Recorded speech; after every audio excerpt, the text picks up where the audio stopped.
தம்பின்னா பரதன் தான்டா தம்பின்னு. இப்போ பக்கத்தில் நிற்கிறான் லக்ஷ்மணன். 14 வருஷம் இவருக்காக அவ்வளோ உழைச்சிருக்கான். அவனை சொல்லாம எங்கேயோ பஞ்சாக்னி மத்தியில தவம் பண்ற பரதனை சொல்லுவானே அப்படின்னா, இவனை சொல்லாததுக்கு சில காரணம், அவனை சொன்னதுக்கு சில காரணம். இவனை சொல்லாததுக்கு என்ன காரணம்னா, இவனை தம்பியாவே ராமர் பார்க்கல, இவன் அப்பாவா தான் பார்க்கிறாரு. அவனும் அப்படிதான் நடந்துப்பான். இது ராமாயணத்திலேயே 3 இடத்துல நான் ஸ்லோகத்தை மட்டும் சொல்லிட்டு போறேன். அயோத்தியா காண்டத்துல சித்திரக்கூடத்துல சீதே மிருதஸ்தே ஸ்வசுரஹ பித்ராஹீனோசி லக்ஷ்மணா. சீதே மாமனார் காலமாயிட்டாரா, தசரதன் காலமான உடனே ராமர் கேட்கிறார், துக்கம் விசாரிக்கிறார். லக்ஷ்மணனை கேட்கும் போது உங்க அப்பா போயிட்டாரா லக்ஷ்மணான்னார். சீதை சமான துக்கம் கிடையாது. சீதைக்கும் ராமருக்கும் தசரதருக்கும் ஒரே உறவு கிடையாது. ராமருக்கு அப்பா, சீதைக்கு மாமனார். லக்ஷ்மணனுக்கும் ராமருக்கும் ஒரே உறவு. அப்ப லக்ஷ்மணன் சொல்லும் போது நம்ம அப்பா போயிட்டார்னு தான் சொல்லணும்.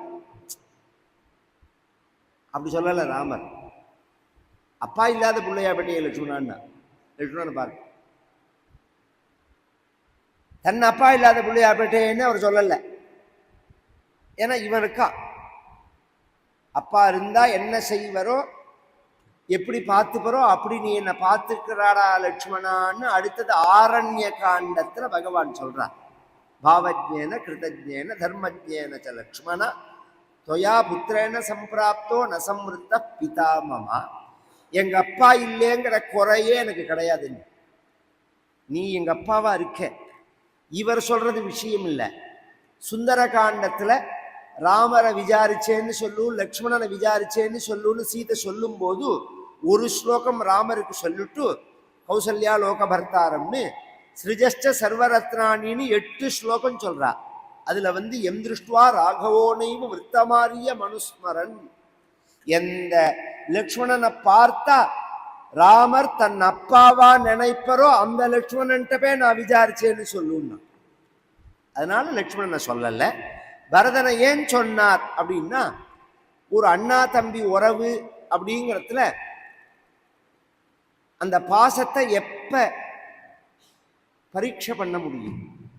ஒரு கணவன் மனைவி, ஒரு அப்பா குழந்தைகள், ஒரு அண்ணா தம்பி, இவர்களெல்லாம் எப்ப நாம புரிஞ்சுக்கிறது அப்படின்னா, புத்திரகுணாக சுவாதந்திரியே தரகுணாக வியாதி வேதனாவசரே. சம்ஸ்கிருதம் கொட்டி படிக்க வேண்டியது 1000 இருக்கு உலகத்தில். வெறும் சோத்து கல்வியை படிச்சா போறாது, அறிவு வளர வேண்டாமா? புத்திரகுணாக சுவாதந்திரியே, பிள்ளைய எப்ப தெரிஞ்சுக்கலாம்னா சுதந்திரம் வந்த பிறகு பாருன்னா. அவன் நம்மளை எதிர்பார்க்கிற சமயத்துல நல்ல பிள்ளைன்னு கன்ஃபார்ம் பண்ணக்கூடாது. காலேஜ் போறது, ஸ்கூலுக்கு போறது, 5 ரூபா வேணும்னாலும் நாம கொடுத்தாதான் அவனுக்குங்கிற காலத்துல எல்லாம் அவன் நல்ல பிள்ளைன்னு சொல்லக்கூடாது. அவன் படிச்சு முடிச்சு வேலைக்கு போய் இனி இந்த அப்பா தயவு தேவையில்லைன்னதுக்கு அப்புறம் அவனை பாரு, அப்பதான் புரியும். குரலை ஒசத்தி பேசுவான்.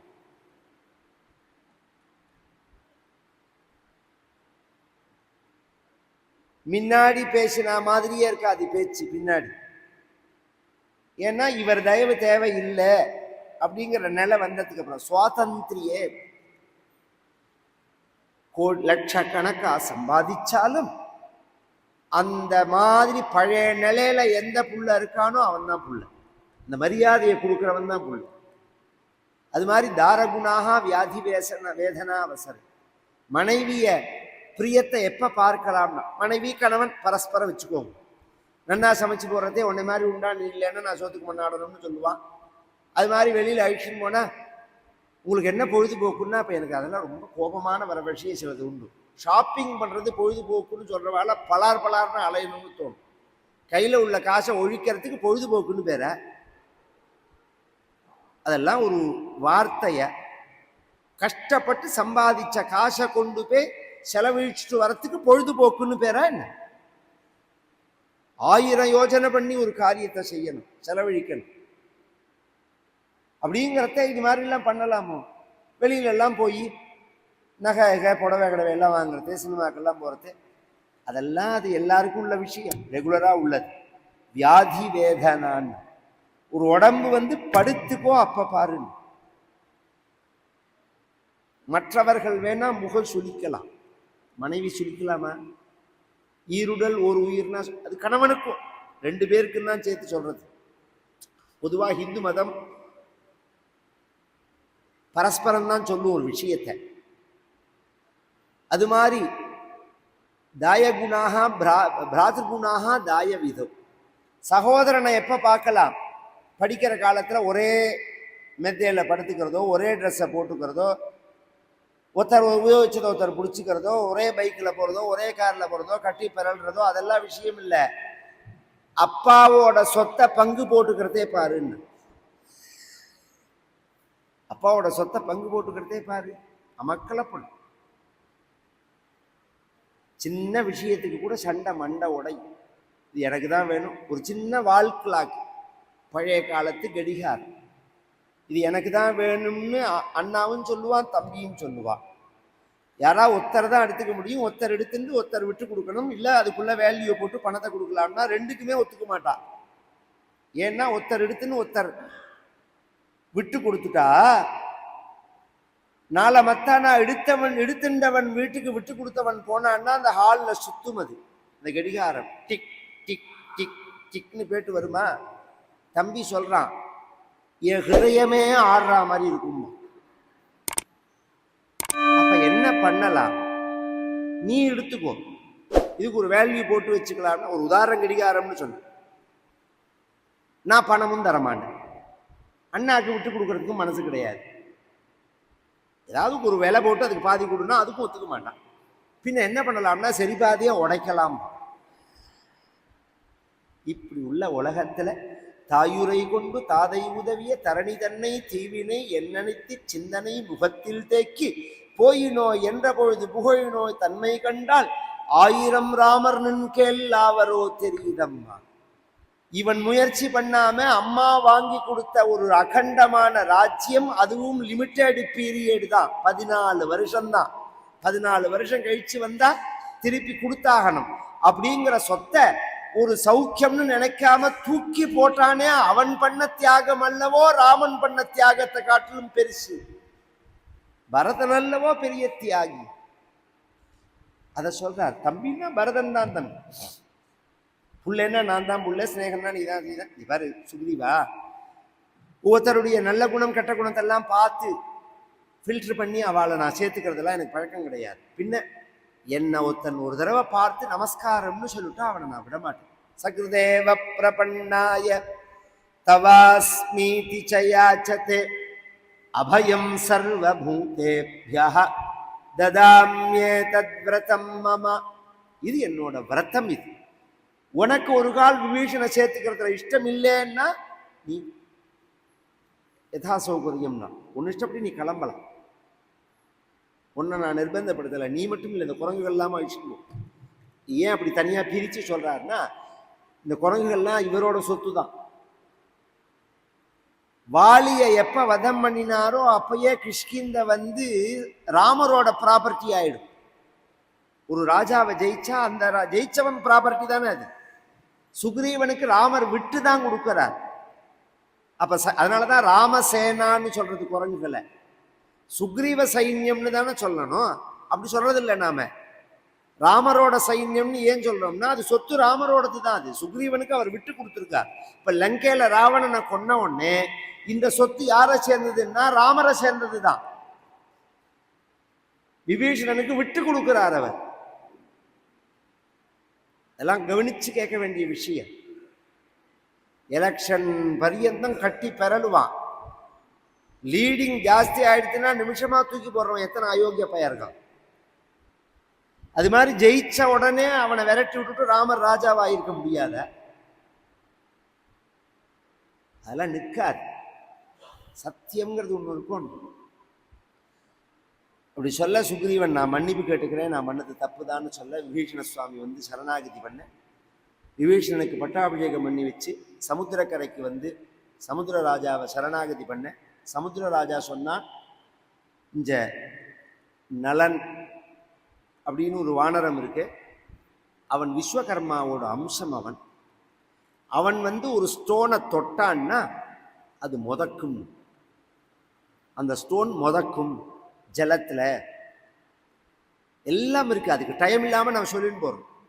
முதக்கிற ஸ்டோன் உண்டான்னா அதுக்கு தான் ராமேஸ்வரத்தில் வச்சிருப்பா. இன்னைக்கு ராமேஸ்வரம் போன எல்லாம் தனுஷ்கோடி போற வழியில ஒரு கோவில்ல பார்த்தெல்லாம் பெரிய தொட்டியில வச்சிருப்பா முதக்கிற கல். நீங்க அந்த ஜலத்திலேருந்து அந்த கல்லை தூக்கினா தூக்க முடியாது. ஆனா இத்தினோண்டு ஜலத்துல அது முதக்கும். அது அவன் தொட்டத்தினால வந்தது அப்படிலாம் சொல்ல. அதே மாதிரியே சேதுபந்தம் பண்ண இந்த குரங்குகள்லாம் என்ன பண்ணிருந்ததுன்னா, அந்த கிழக்கு தொடர்ச்சி மலை இருக்கு பாருங்க, இந்த சைடு முழுக்க பிடிங்கி கொடுத்து விழுப்புரம் பரியந்தம் இங்கேருந்து ஆரம்பிச்சு தூத்துக்குடி பரியந்தம். எப்படி வடக்கு தொடர்ச்சி மலை அப்படி வரதோணும், இப்படி அங்க திருநெல்வேலி தென்காசி வரியந்தான் சேர்றதோணும் நாகர்கோவில்ல. அது மாதிரி இந்த பக்கமும் ஒரு மலர் தொடை இருக்கணுமோனும். ஏன் இல்லை? அதுவும் தஞ்சாவூர் ஜில்லால ஸ்பெசிபிக்கா ஒரு மலை கூட கிடையாது. தஞ்சாவூர் ஜில்லா, ராமநாதபுரம் ஜில்லா, சமுத்திர கரைய பெல்ட்டை பார்த்தேன்னா கடலூர்லேருந்து ஆரம்பிச்சு தூத்துக்குடி பரியந்தம் ஒரு மலை இருக்காது. ஏன்னா எல்லாத்தையும் பிடிங்கி கொண்டு போட்டுடுது குரங்குகள்லாம். அக்கறைக்கு போய் அங்கதான தூது அனுப்ப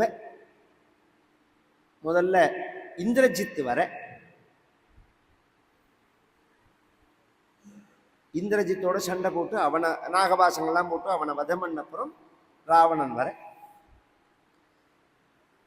ராவணனும் அதுக்கடுத்தது கும்பகர்ணன் அனுப்பிச்சான். கும்பகர்ணனை வதம் பண்ணின உடனே அதிகாயன் ஒருத்தன் அவனை வதம் பண்ண உடனே ராவணன் ராவணன் தோத்து போய் மூலபலத்தை அனுப்ப. மூலபலம் ரிசர்வ்னு ஒன்று, அதெல்லாம் வதம் பண்ண அப்புறம் கடைசியில ராவணனே வரான். வந்தவுடனே பகவான் அவனை தலையை அறுத்து போட்டான். அவனுக்கு உயிர் போகல. அப்ப மாதலிங்கிற தேரோட்டி சொன்னான், ஜெயிக்க போறதுங்கிற கடைசி அந்த பீரியட்ல தான் இந்திரன் தேரை கொடுத்து அனுப்பிச்சான்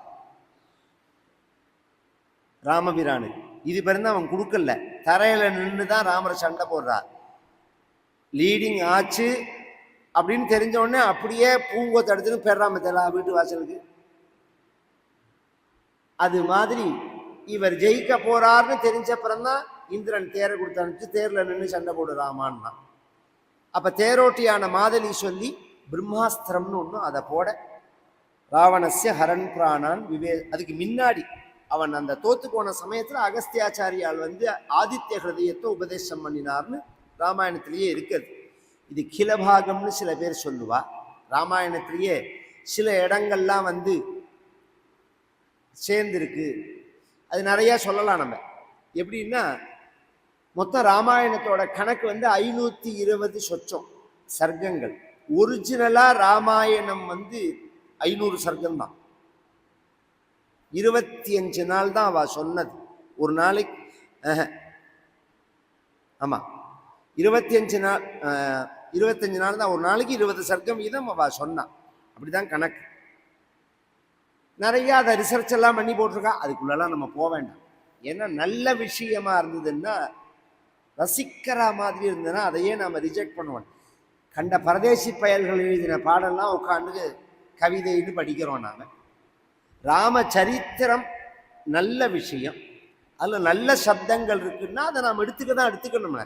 இது ராமாயணம் இல்லை, அது ராமாயணம் இல்லை, இது உண்மை இல்லை, அது பொய் இல்லை. உன்னை யாராவது கேட்டாளா? இது பிறந்த யாராவது அப்படி சொல்லியிருக்கமா? நாம இல்லை, நீ என்ன வியாசரா வசிஷ்டரா? நீ ரிசர்ச் பண்ணி நீ என்ன பண்ண போற? எவனோ வெளிநாட்டுக்காரன் ரிசர்ச்சுங்கிற பேர்ல ஜனங்களோட புத்தியை குழப்பிட்டு போனான்னா நீனும் அது மாதிரியா? பிரம்மத்தை பத்தி நம்ம மதத்துல விசாரிக்க கூடாதுன்னு சொல்லல, பிரம்ம விசாரம் பண்ணுங்கிறது, சாஸ்திர விசாரம் பண்ணுங்கிறது, அனித்தியமான விஷயத்தை விசாரம் பண்ணாதேங்கிறது. இது என்னைக்கு இருந்தாலும் மாறுபாடு அழியக்கூடிய விஷயம்னா இதை பத்தி விசாரம் பண்ணி என்ன பண்ண போற?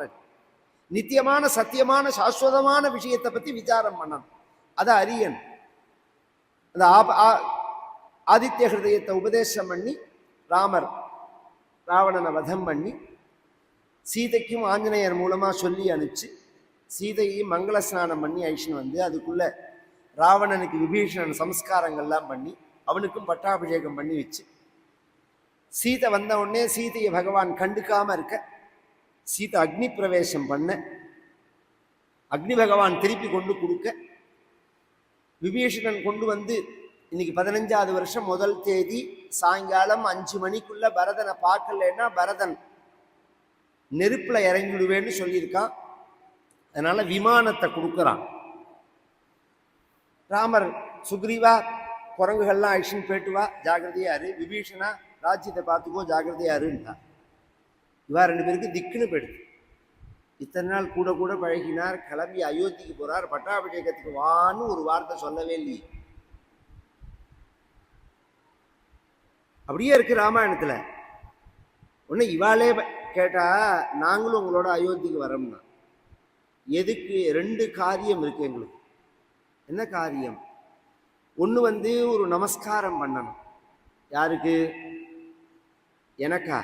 இஞ்சியே பண்ண உங்களுக்கு இல்லைன்னு பின்ன எங்களை மாதிரி அநாதையா நிர்கதியா உள்ளவாழ்லாம் கரையேற்றி விடுறதுக்காக ஒரு தெய்வத்தை பெற்று விட்டுருக்காளே கௌசல்யா, அவளுக்கு பண்ணணும் நமஸ்காரம். கௌசல்யா லோகபர்த்தா சுஷுவேயம் மனஸ்வி. 2வது எங்களுக்கெல்லாம் பட்டாபிஷேகம் பண்ணி வச்ச உங்க பட்டாபிஷேகத்தை நாங்க பார்க்கணும். சந்தோஷம்னா ஏன் ராமர் கூப்பிடலைன்னா அது அந்த கால சங்கோச்சம். அது அந்த காலத்துல பத்திரிக்கையே குடும்பத்துக்கு யார் பெரியவாளோ அவா தான் கையெழுத்து போடுவா. இன்னைக்கு நான் சாந்தி கல்யாணம் பண்ணிக்க போறேன்னு பத்திரிக்கை அடிச்சு கொண்டு கொடுக்குறான். அந்த அளவுக்கு போயிடுது சமூகம். கல்ச்சருங்கிற பேர்ல நாசம் பண்ணக்கூடாது. பாரதிய நல்ல சம்ஸ்காரங்களை அக்செப்ட் பண்ணிக்கிறது நான் ஒத்துப்பேனா. உன்னோட உன்னை சேர்க்கறதெல்லாம் தப்பு கிடையாது, மாறுபாடு உடையிறது ரைட்டு தான். அதே சமயம் அநாகரீகமான விஷயத்தை பண்ணவே கூடாது, சாஸ்திர விருத்தமான விஷயத்தை பண்ணக்கூடாது. அதெல்லாம் ரொம்ப பாவம். அதுலேயும் இந்த பர்த்டேங்கிற பேரில் இந்த ஊதுபத்தியா அது என்ன மெழுகுவத்தியை ஏற்றி வச்சு அணைக்கிறா பாருங்க. பொதுவாக நெருப்பை வாயாலேயே ஊதக்கூடாது. நெருப்பை வாயால ஊதினா பாவம். அது நெருப்பு அக்னி எச்சப்படக்கூடாது. நெருப்பை விசிறியால தான் அணைப்பா. இதை வச்சுதான் இது பண்ணணும். 2வது நல்ல காலத்துல ஒரு விளக்கு ஏத்துன்னு சொல்லுவாளா விளக்கு அணைன்னு சொல்லுவாளா எனக்கே புரியல. இந்த மெழுகுவத்தியை ஏற்றி எதுக்கு அணைக்கணும்? எவன் கலாச்சாரம்? 2வது அது அத்தனையும் கெடுதல். அந்த ஊர்ல மெழுகுவத்தின்னா அந்த ஊர்ல ஃப்ரீஸார் -20 போகும். எண்ணெய் எல்லாம் வச்சு ஏற்ற முடியாது. அதுக்காக மெழுகுவத்தி வச்சுனான்னா அதையே பிடிச்சி நிற்பியாஞ்ச. நமக்கு தான் அவ்வளோ சௌக்கியமா நல்லெண்ணெய் இருக்கு, விளக்கெண்ணெய் இருக்கு. நல்ல எண்ணெயில் விளக்கு ஏற்றி வச்சு சுவாமியை பூஜை பண்ணி அன்னைக்கு குழந்தைகளை கோவிலுக்கு அழிச்சுன்னு போய் 2வது நட்சத்திர பிறந்த நாள் தான் கரெக்ட். இதெல்லாம் சொல்லிட்டு போறேன். நீங்க பர்த்டேன்னு சொன்னேன்னா ஒரே ஒரு விஷயம் கேட்குறேன். லீஃப் வருஷத்துல பிப்ரவரி 29ஆம் தேதி அன்னைக்கு ஒரு குழந்தை பிறந்ததுன்னா பர்த்டே எப்படி கொண்டாடுவீங்க? 5 வருஷத்துக்கு ஒரு தடவை கொண்டாடுவேல? அப்ப நட்சத்திரத்துக்கு வந்துருவான். இதுதான் கரெக்ட். நட்சத்திர கல்யாண நாள் மங்களமான நாள்கள் எல்லாம் நட்சத்திரத்தினுடைய அடிப்படையில கொண்டாடணும். அபர காரியங்கள்லாம் திதியினுடைய அடிப்படையில கொண்டாடணும். இதான் விஷயம். தெய்வ விஷயம் வரத்தே மங்களமா உள்ளதும் திதியா போயிடும். இன்னைக்கு புனர்வசு நட்சத்திரம், நாளைக்கு தான் நவமி. நவமி தான் கொண்டாடுறோம் நாம. ஏன்னா அதுக்கு காரணம் இருக்கு. நம்ம இந்த கேலக்சிக்குள்ள வரதே சந்திரபாதை சூரிய பாதைன்னு 2 இருக்கு. நாம சந்திரபாதை வழியா சூரிய பாதை வழியா வெளியில போவோம். நாம தெய்வங்கள்லாம் வரதே சூரிய பாதையாவே சூரிய பாதையாவே போகும். சந்திரனுடைய பாதையை குறிக்கிறது தான் நட்சத்திரம், சூரியனுடைய பாதையை குறிக்கிறது தான் திதி. இதெல்லாம் உத்தேசித்து தான் சொல்றது. நமக்கு டைம் இல்லாதனால அதெல்லாம் பேச முடியல. பெரிவா பண்ணினது முட்டாள்தனம் இல்லை, அது தெரிஞ்சுக்கணும். எல்லாரும் கிளம்பி பரத்வாஜ ஆசிரமத்துக்கு அவர்கிட்ட ஆசீர்வாதத்தை வாங்கிட்டு நந்தி கிராமம், அதுக்கு முன்னாடி ஆஞ்சநேயர்கிட்ட சொல்லி அனுப்பு. நந்தி கிராமத்துல பரதன்ட்ட ஆஞ்சநேயர் ராமர் வந்துட்டே இருக்காருன்னு சொல்ல அந்த விமானம் இறங்கின உடனே மேலே ஏறி நமஸ்காரம் பண்ணி இது ஒரு ராஜ்யத்தை ஒப்படைச்சேன்னு கீழேயே இறங்கல. என்னடா பரத அவசரம்னா, போரும், இந்த சுமை எனக்கு போரும். அப்புறம் ஜடா சோதனங்கள்லாம் பண்ணின்னு ஜடையெல்லாம் இது தடவின்னு இருக்காளா, அதெல்லாம் க்ளீன் பண்ணிட்டு மங்கள ஸ்நானம் பண்ணிட்டு அங்கேருந்து பரதனை ஓட்டி அயோத்தி வந்து அப்பா இருந்த வீட்டிலெல்லாம் நமஸ்காரம் பண்ணிட்டு அம்மாக்களுக்கெல்லாம் நமஸ்காரம் பண்ணி வசிஷ்டர் 500 புண்ணிய நதி 4 சமுத்திரம் ராமாயணத்தில் இருக்கு, குரங்குகளை விட்டு ஜலம் கொண்டு வர சொல்லி இதில் ஒரு விசேஷம் என்னன்னா, கலசஸ்தாபனம் பண்ற மத்தியில ஜலம் வைக்கிறோம் பாருங்க, சமுத்திர ஜலத்தை எதுக்குமே யூஸ் பண்ணக்கூடாது. சமுத்திரத்தை ஜலத்தை தொட்டாலே தீட்டு. பீச்சில் போய் காலை நினைக்கிறேன் கையை நினைக்கிறோங்கிற மத்தியில அதெல்லாம் ஸ்நானம், தொட்டாலே ஸ்நானம் பண்ணணும். ஒரு நாள் மட்டும்தான் சமுத்திரத்தில் ஸ்நானம் பண்ணலாம், அமாவாசை அன்னைக்கு மட்டும் பண்ணலாம், கிரகணமாக இருந்தால் பண்ணலாம். வருஷம் 365 நாளும் சமுத்திரத்தில் ஸ்நானம் பண்ணலாம்ங்கிறது 2-3 இடம் இருக்கு. ஒன்று தனுஷ்கோடி, ராமேஸ்வரத்தில் அந்த அக்னி தீர்த்தம்னு வச்சுட்டு இருக்கா, அதை பற்றி நான் அபிப்பிராயம் சொல்ல விரும்பல. தனுஷ்கோடி தான். கங்கா துவாரம், கங்கை வந்து சேர்றது பாருங்க சமுத்திரத்தில், அந்த இடம். காவிரி வந்து சேர்றது பாருங்க அந்த இடம். நர்மதை வந்து சேர்றது பாருங்க அந்த இடம். இதெல்லாம் ஸ்நானம் பண்ணலாம்னு இருக்கு. 365 நாளும் சமுத்திரத்தில் ஸ்நானம் பண்ணலாம் அப்படின்னு இருக்கு. வேற எந்த விதத்திலையும் சமுத்திர ஜலத்துக்கு உபயோகம் கிடையாது. ஒரு ராஜாவுக்கு பட்டாபிஷேகம் பண்ணினா சமுத்திர ஜலத்தால தான் பண்ணணும். அதுதான் இங்க ஸ்பெஷல். இங்க நடந்தது இந்த ராம பட்டாபிஷேகம், சாம்ராஜ்ய பட்டாபிஷேகம் 2018 நடந்தது. அப்பதான் உற்சவமே ஆரம்பிச்சது ஆஸ்திக சமாஜம். அதுலேருந்து கோலாகலமா உடனே பின்னாடியே பெரியவா வந்து சாதுர்மாசியம் பண்ணினா, பால பெரியவா தனுர்மாசம் முழுக்க இங்க இருந்தா, சிவராத்திரி பூஜை வந்து பண்ணினா பெரியவா இங்க. அதுக்கப்புறம் 108 நாள் ராமாயணம் நடந்தது. அப்புறம் வருஷா வருஷம் உற்சவங்கள் காரியங்கள்லாம் நடக்கிறது. இப்போ 108 நாள் ராமாயணம் நடந்தது, ராமநவமி உற்சவம் நடக்கிறது.